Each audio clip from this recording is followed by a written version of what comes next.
Welcome to Get to the Hook. I am your co-host, Charles Latibeaudiere. And I'm your co-host, Eric Colley. And this week we are getting to the hook with Shaboozey, who did something, look, I'm sure he's very proud of, as he should be. I don't mean to, that sounds like shade. He should be proud of it. Hit number one with a bar song. 14 weeks it's been number one on the Hot 100. 14 weeks. That is the biggest number one hits of all time. Wait, what's the record? 19 19 weeks? for Old Town Road. So if Shaboozey gets that, then the top two songs of all time are country songs by black men. So I kind of hope that happens. Bang your hands. You know what? We're done. That's it. That's going to do it for this week on Get to the Hook. No, that's pretty amazing that it's been 14 weeks. So he is at number one. That's the accomplishment that he should be very proud of.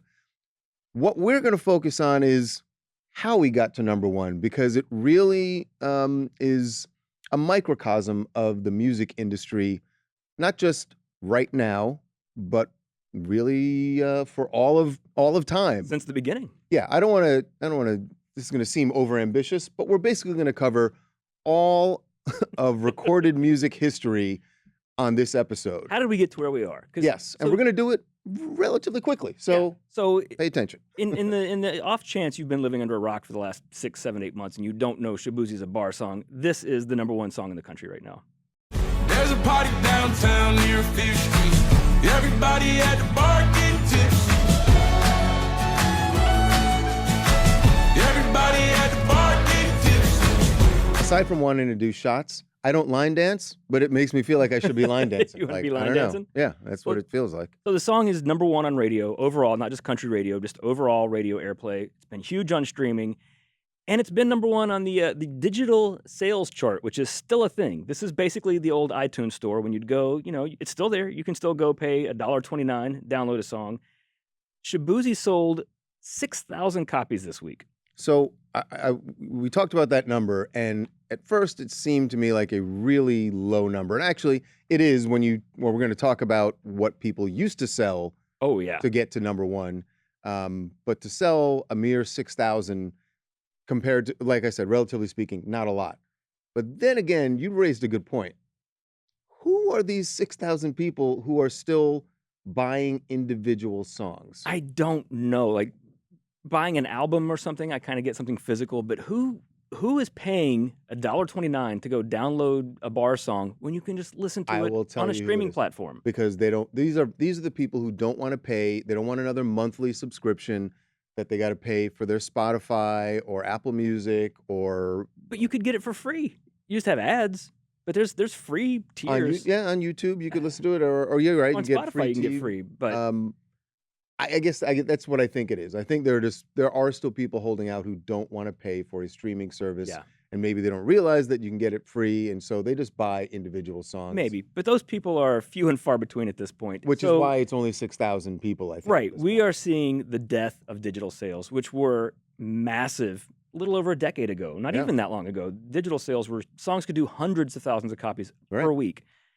So how do we get here? All right, let's hop in the rewind machine. Yeah, the Wayback Machine. We're gonna go way back to the 90s. Ooh. All right, hang on. Let me see if I can actually conjure up a memory or two from the 90s. Oh, hold on. I mean the 1890s, Charles. We are going back today. I would rather not go back to it. You go. What memories do you have of the 1890s? I'll wait here. You tell me how it was, and I'm not going back to the 1890s. Yeah. So, okay. First, we're going to start 1877. I'm going to run. Here we are. You see what's topping the Jim Crow this week on the Jim Crow charts. Yeah. What's number one? So 1877, Thomas Edison patents the phonograph because he invents these cylinders, these 10 cylinders. You crank it on a phonograph, you speak into the big horn that's on it, and it records the vibrations, and it makes a sound recording. Yeah. Which it's weird to think, as long ago as that was, that in all of human history, there was no recorded sounds until like 150 years ago. So like Mozart and Beethoven, all these people, none of us ever actually heard those people. Right. We've heard their music played by orchestras and symphonies and things. But no one's heard, unless you were there at the moment, you did not hear them actually making music. Right. So Edison invented this basically as So just dictation. Oh, go ahead. So when you'd crank this thing, you'd speak into the phone, the gramophone. Yeah. we call it now. That's and why the Grammys are the Grammys. right, and you crank it, and records the sound, and then you would take that actual. You play it back, you reverse Cylinder, it, and it would play back the sound you had just recorded. So this was Way to go, Edison. Yeah, I'm brilliant. Yeah. It was meant to be used for dictation for offices. But of course, it didn't take long for people to start recording music into it. And you start seeing how this changes. We're going to go through all this evolution, and it's amazing how fast when things start, they get going. So it starts with these 10 cylinders. Very quickly, he shifts to wax cylinders. And so we're going to go to 1891 now. Okay. It's the oldest clip I think we've ever played on this show. There's a song. I don't know where you dug this up from, but you know, I got my ways. So there was a guy named George Washington Johnson. He was born in 1846. His father was a slave. He was born into slavery. I was going to say George Washington Johnson is definitely a brother. He was. And he was one of the first people ever to record because, as with most forms of music and innovation, it was a black person. So George Washington Johnson starts recording, and in 1891, he makes this song called The Laughing Song. It's basically just him telling this little story and having a very infectious laugh. And this song sold 50,000 wax cylinders. This is The Laughing Song from 1891.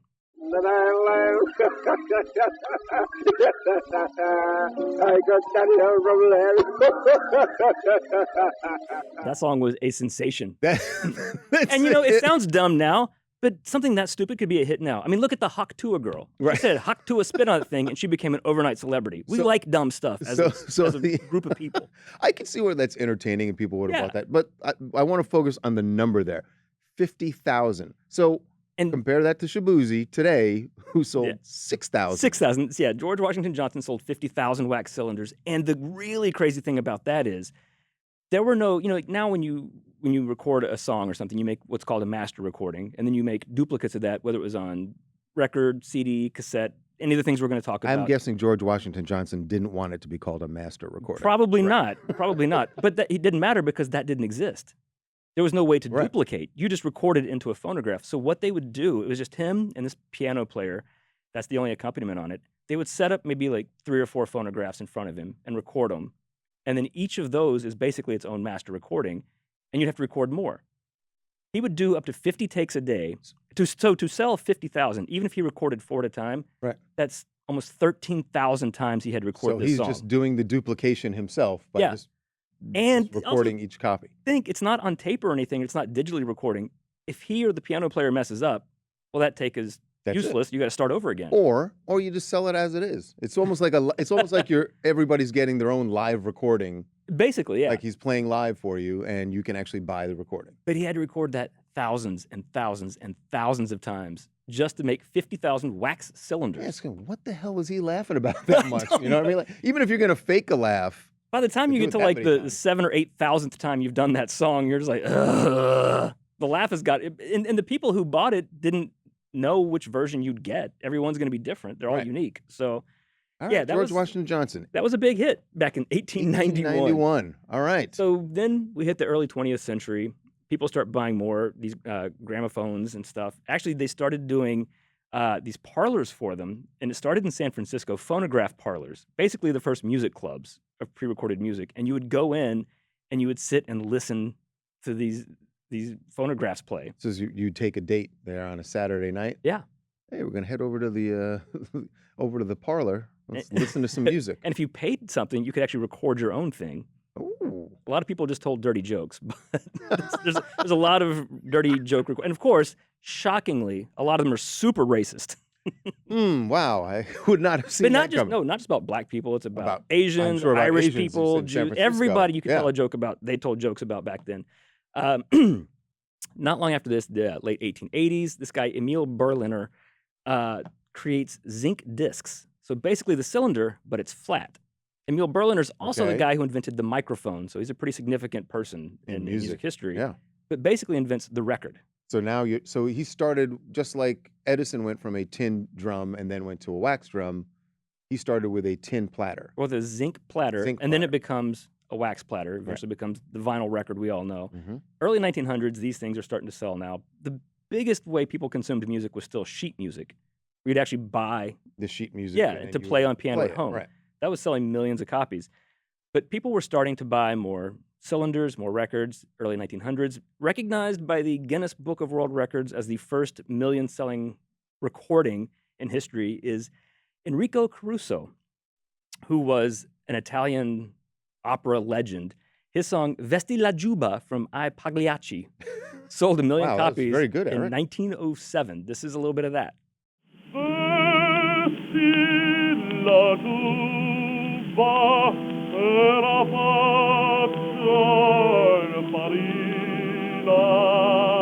He recorded that years before the Titanic sank. I'm sorry. That's wild. It just wasn't that good. I'm sorry. You're not a fan? Sorry, not a fan. It just, I mean, even as opera stuff goes, it just wasn't that good. But I get why it would sell. You know why it sold, because the people who could actually afford to buy these things, it was probably like a class thing to show, like, oh, Absolutely. I can actually play a record in my house. Well, Nobody cared what it actually was. It's just that you could do it. classical and opera were the big Bougie-ass things. Record Bougie, buyers. because early phonographs were like $140. But think, in the late 1800s, that could Wow. be like Oh my, 2 or 3 months' salary for Yeah. people. That's incredibly expensive for an extravagance. very expensive. Yeah. Yeah, and for something new that nobody even knew what it was. It was a novelty. Right. But so, yeah, he sold 1 million. Then there was a guy, Arthur Collins, in the early 1900s. He was like a superstar of the turn of the century, had a song called The Preacher and the Bear, sold over 2 million copies. So record sales were going up, All right. especially once you have records instead of cylinders, because cylinders, they were wax. They'd crumble and break. They were Right. not very durable, which is why most of these don't sound that great when you hear them now. In And 1927... the platter is much easier to store at your house. Oh, right. Right. And Columbia, which is still, Columbia Records, in 1908, Columbia starts selling 78 RPM records, which could hold maybe a song on each side. That was a new innovation, was what if you flip it over and there's music on both sides? Ooh. And to tell you how quickly this stuff happened, in 1908, they start selling them. By 1912, they stopped making cylinders because 78s had become the dominant form. Right. And also the cool thing, because you could only hold like one song or maybe 2 songs per side. If people wanted to release lots of music, you'd release like 5, 6, 7 of these records. People would buy like a photo album with these little slips in them. You could put the records in, and that's why we still call them albums to this day. It was a literal That's it. physical It album. was an album. It was a so you book with full of these little records, and you're like, oh, well, here's could- with all of each song. here's all my Bing Crosby 78s. 78s, huh? So this is now the first transition we have to a different Yeah. format, a really different Cylinders format. have died out. By 1927, record sales are at about 140 million units. And think about what the population was then. There were 2 billion people in the whole world. The U.S. population, I think, was like 120 million. It's a lot of records being sold. Sadly, the next innovation in this, 1931, Victor was another record company, invented the long-playing record, which could hold more music per side, which is, if you ever heard people talk about LPs, that's what LP is long playing. Long playing, and they slow it down to, this is where Yeah, they slow it that's down to 33 and a third. But Right. unfortunately, they introduced this in 1931, which is the depths of the Great Depression. So Didn't catch on. Nobody's buying. Yeah, it was a great idea, but it was a terrible time. But so then, later on, Columbia introduces the 33 and a third in 1948. People are ready for it now, and quickly it kills off 78s. By the end of the 50s, 78s are dead. Nobody buys those. Now, growing up, did you have a turntable that still had 78 speed on it? I think my dad's We had one in did have 78. We had one in the house, but I would always ask my parents, I'm like, where are the 78s? There's Yeah. nothing that I would put on an LP and turn it to 78, and it'd be cool just to listen to it because it's Yeah. really fast going on. Yeah.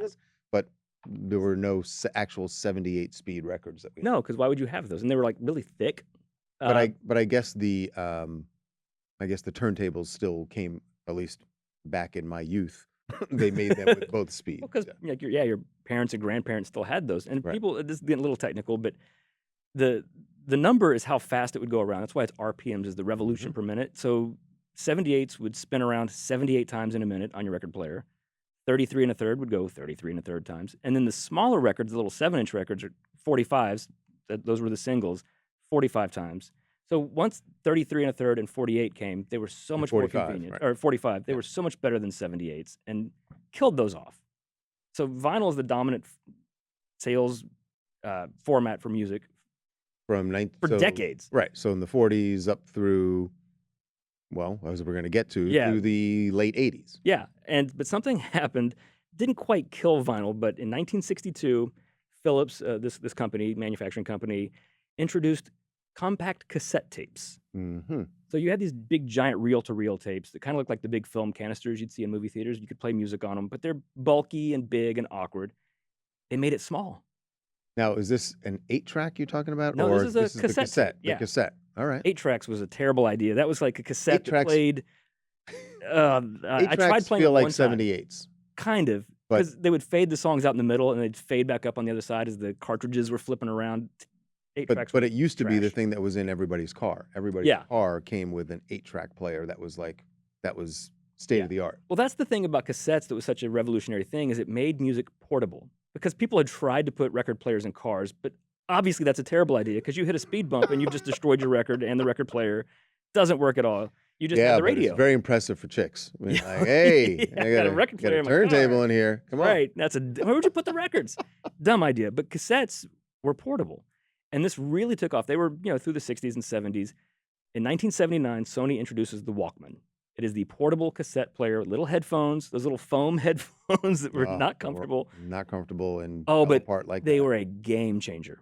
Because you could now take music on the go with you. You could listen to what you want when you wanted. You didn't just have to listen to the radio. Yep. You didn't have to be at home playing a record.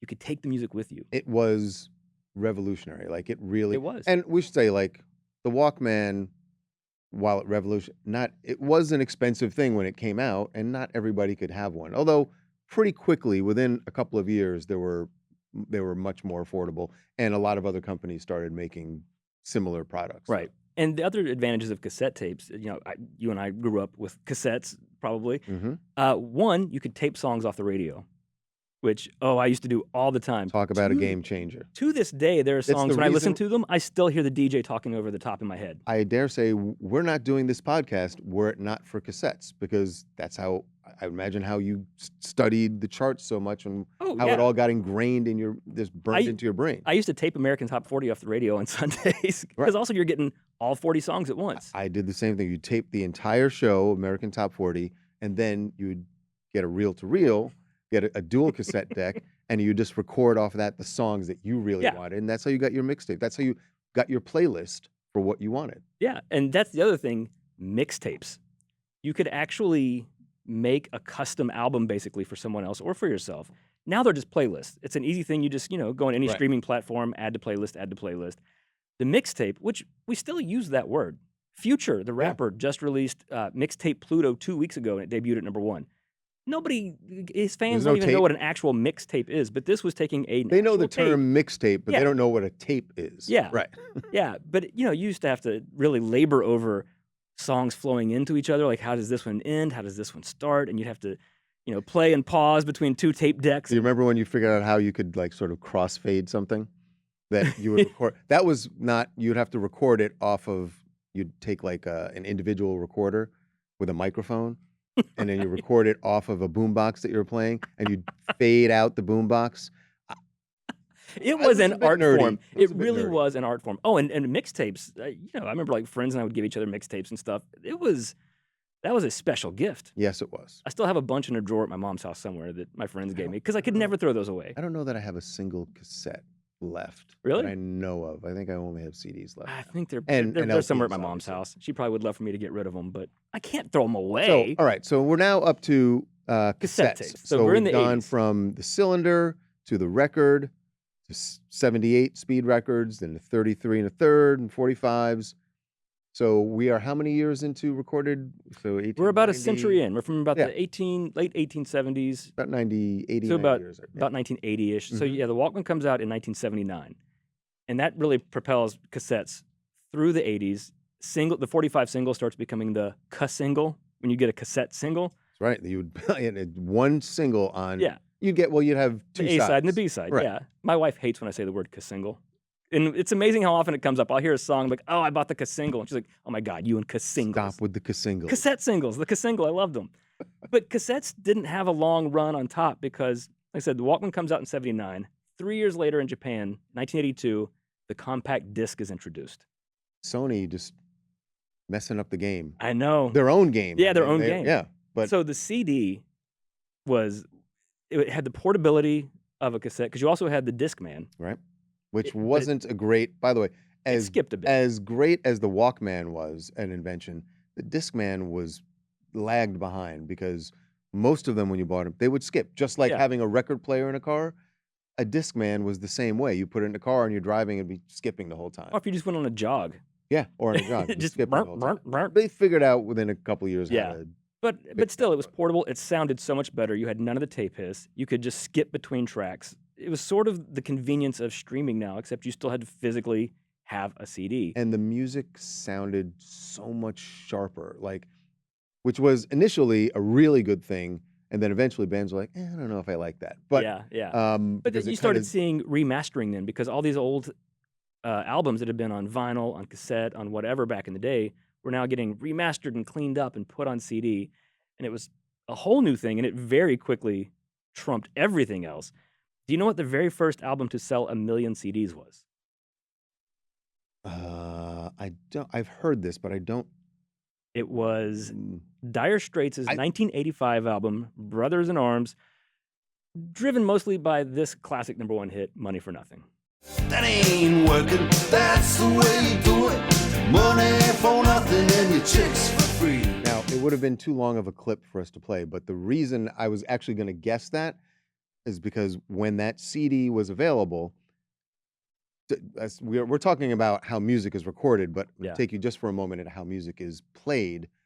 And at that time, the state of the art were these tower speakers.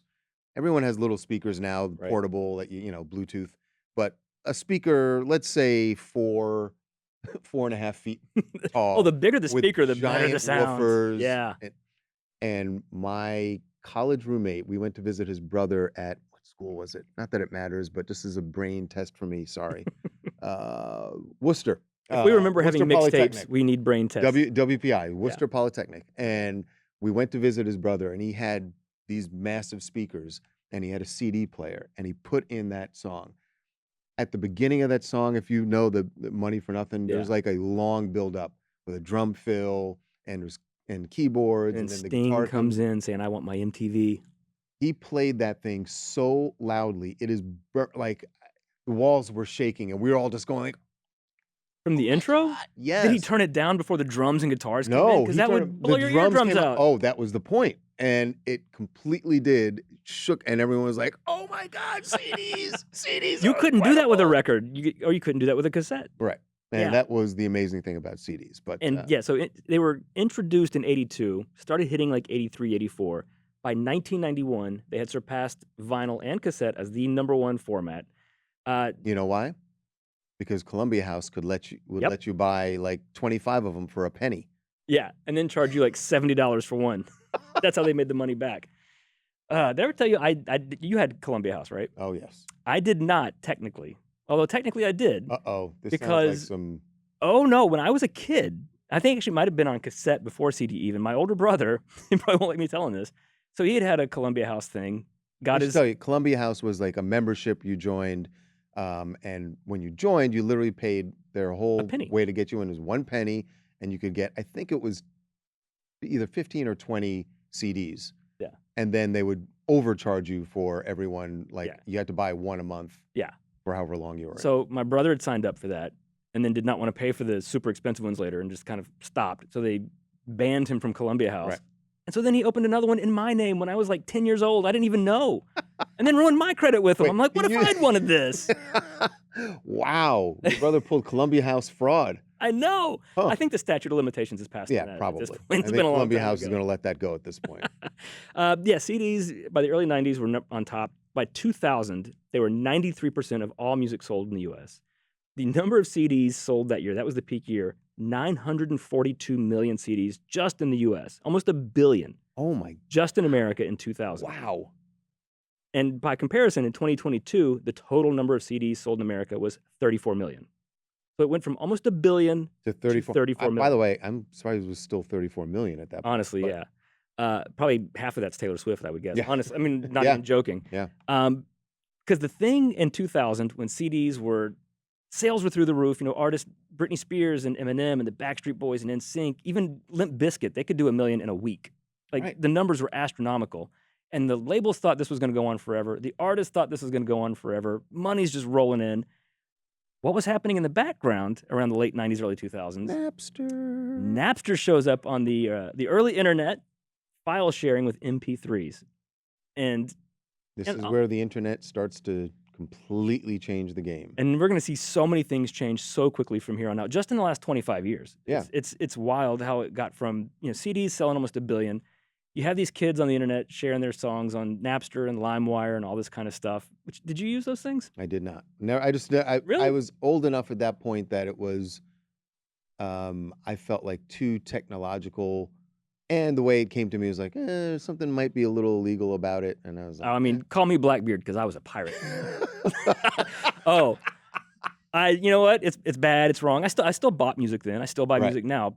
But when you just it was more the realize, technology for me, where I was just like, I don't even know how to get onto it, and Oh. I can't be like. what were you, like 50? You weren't that old. I was very busy working and stuff. I Okay. didn't have I time was to figure still that just stuff young out. enough that I remember specifically. I remembered the moment. I was, early internet. I don't think it was even Google yet. It was like Alta Vista or whatever search engine. And I was link, got to this unreleased Prince song I'd never heard about. Prince's Vault was this Right. legendary thing. So they were talking about this one song and they had a little link to it. So I clicked on it because I thought, oh, it's going to tell me more about this song. And it starts downloading. I'm like, what is this? What is an MP3? I don't even know what that is. And I remember when it finished, double clicking on it, and the song just started playing. And you were like, this My whole is life changed. amazing. I was like, oh, everything just got different. What you really should have said to yourself, Eric, is, "Oh, I just stole from Prince. I'm a bad No, bad fan." somebody else did because it wasn't even released. I bought all of his released stuff. No, but yeah, then Napster and LimeWire and all that. I remember there was one time there was a group that their albums were only released in Japan. You couldn't physically buy them in America. They were an American power pop group, but they just had no American distribution. I had heard one of their songs on the internet, and I was on Napster, and this one guy had like 15 of their songs. So I was like, download. You could message people on Napster back then. So the guy I'm downloading from just messages me, and he goes, hey, do I know you? And I was like, no, I'm just a big fan of this band, and I can't find their CDs anywhere. He goes, oh, I'm the lead singer. What the? So he didn't What mind. band was this? It was a band called the Zooters, Zooters. They were just like this Midwesty power pop group, had a couple really catchy songs. I liked them. Couldn't buy their CDs anywhere. I used to go look for them because I would have bought them. But then this one guy had all of it, and then it turns out he Wow. was the singer. And I was like, oh, hey, buddy. Let me send you $1. But so, yeah, file sharing started eroding CD sales. The labels immediately tried to sue to it shut it into down. nothingness. They tried to shut them down, cease and desist. They were suing the fans who were downloading them. Mhm. And then 2002, Steve Jobs, Enter Steve Jobs. had the brilliant idea of, what if we make this legal? So he got with 5 of the major record labels. They worked out deals for royalties and whatnot. 2003, the iTunes store opens, and you could buy a song for $1. Even though you could have gotten it for free, a lot of people preferred the convenience, Right. the legality, the sound quality. This just is where buying it. This is where I entered. I know I'm total nerd, total square. It's like, oh, now it's legal. I'll get it. But that's and it was easy. It was the ease of it. Like it was easy to understand. I didn't have to go searching on the dark web, which I don't even know. I Didn't know don't that think was that's a the thing dark back then. web. I don't know if that was the dark web. But just like I said, I couldn't figure out Napster and file sharing and all that. And this was just simple. It's like, oh, I went right there and click and paid $1 and Yeah. I'm in. Yeah, everybody did. And kids would get iTunes gift cards at Christmas. You would always see in January, certain songs would surge because kids would go and redeem their Yeah. gift cards. And this took off so quickly. Again, 2000, CDs are selling 942 million. Legal downloading is not a thing yet. Introduced in 2003. By 2005, we have the first song to sell 1 million downloads. And This that is- classic, Gwen Stefani, Holla Back Girl. Few times I've been around that track, so it's not just gonna happen like that. 'Cause ain't no holla back girl, ain't no holla back girl. And by 2010, iTunes Store had sold over 1 billion total downloads. It took 5 years to sell 1 billion. Another game changer. Yeah, and Com- again, people thought, well, this is the way things are now. And now CDs are CDs are dying off, right. very, very quickly. Nobody needs them anymore. You're Yeah. just buying digital albums. And you'd see songs doing hundreds of thousands of copies in a week. Some of the bigger artists, Flo Rida, Justin Bieber, they could do 400,000, 500,000, 600,000 downloads in a week of one song. Adele did over 1 million in 1 week. And you thought, well, this is just how it is. Yeah. It's going to be this way for another 20, 30 years at This least. is just how it is. Except not. Not at all. In 2008, right as the iTunes store is really taken hold, this company comes along called Spotify. Mm-hmm. And it's basically the idea of Napster, but instead of buying, the iTunes store, but instead of buying each individual song, what if you just pay a monthly fee and just listen to all the songs? And you'll have all the songs you could possibly want. You can just listen to them. Right. And boy, did that take off. Yeah. And that is where we are now. Streaming is the music industry. Over 700 songs at this point have over 1 billion streams. The first one. I just saw, what did I just see this weekend? Went over 4 billion. Oh, the YG Marley song. Come on. Praise John the Moonlight? Yes. Wait, it's not over 4 billion. Went over 4 billion for the, yeah. Let me No, double check that. That's an awfully high number. I know. Because the all-time most streamed song we're about to listen to has just under 4.5 billion. Okay. All right. Let me double check my numbers. right, You go all ahead. right. You go ahead. But yeah, so the first song to get 1 billion streams on Spotify was Drake's One Dance. The most streamed song in the history of Spotify is also, according to Billboard, the biggest hit of all time. It's been over a year in the top 10. The Weeknd, Blinding Lights.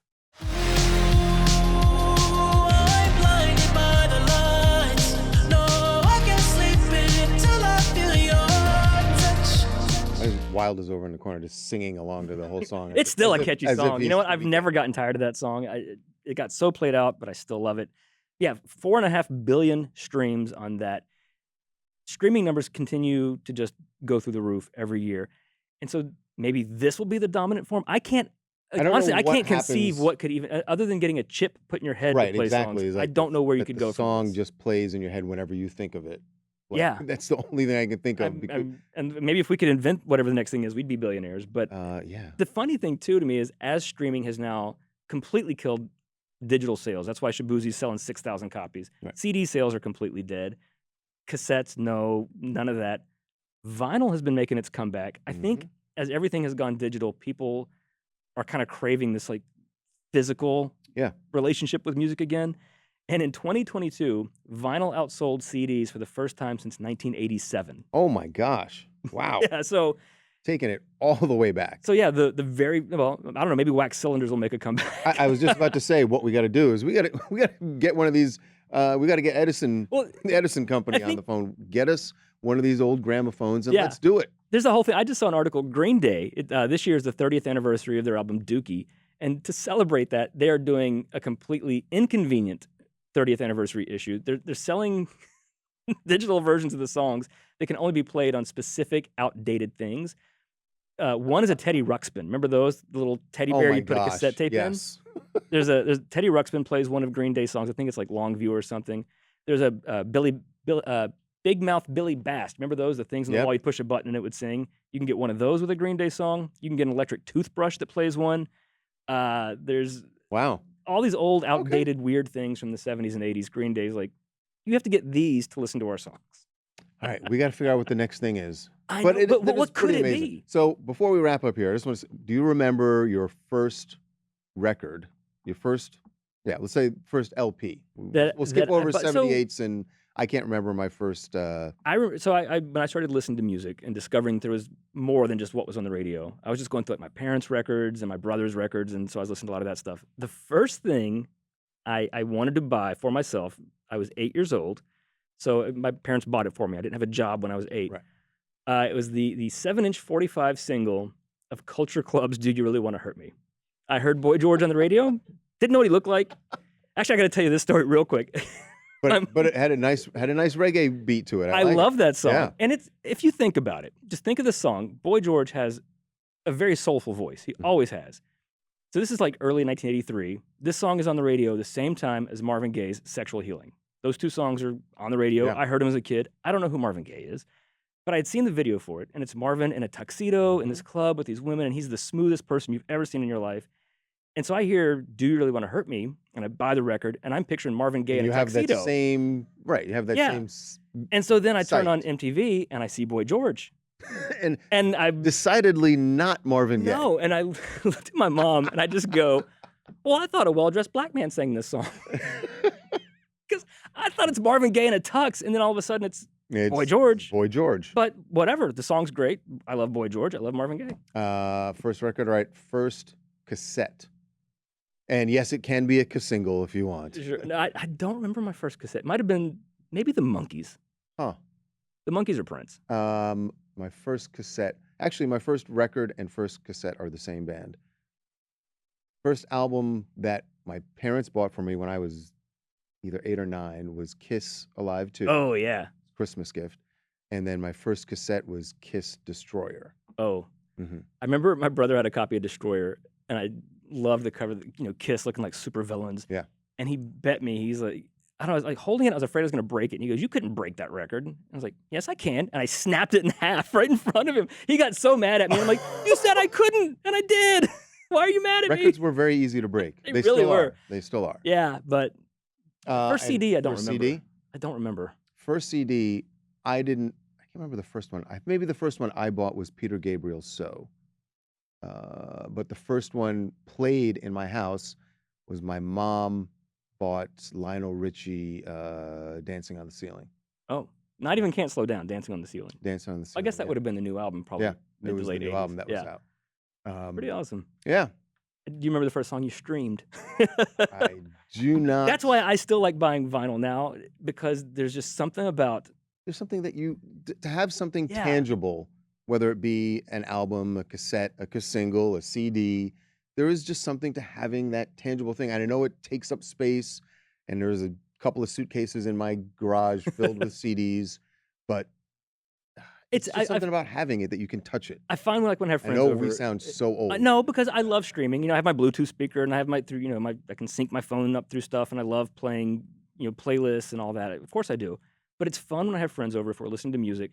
If I tell them to pick a record out, because if you just say, "Hey, what do you want to listen to?" They're like, "I don't care," and you just put a playlist on, and it's in the background, and no one cares.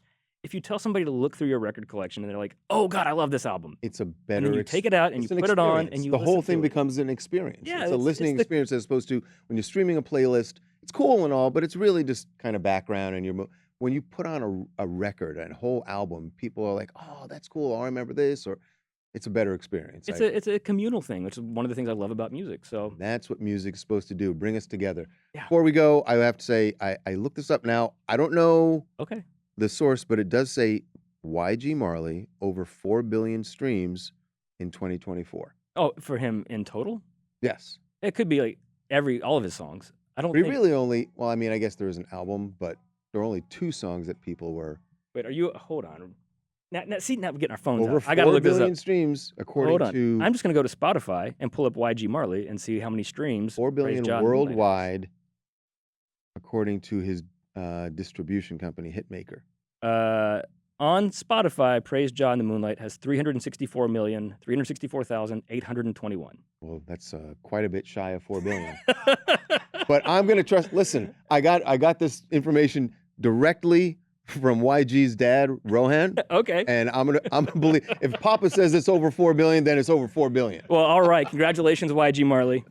What an accomplishment. Very proud of Yes, you. indeed. That is going to do it for us. That's the history of music. Back to the 1890s, y'all. I'm glad we got that in. Wow, I'm glad we're back from the 1890s. That's going to do it for us. We will see you next week.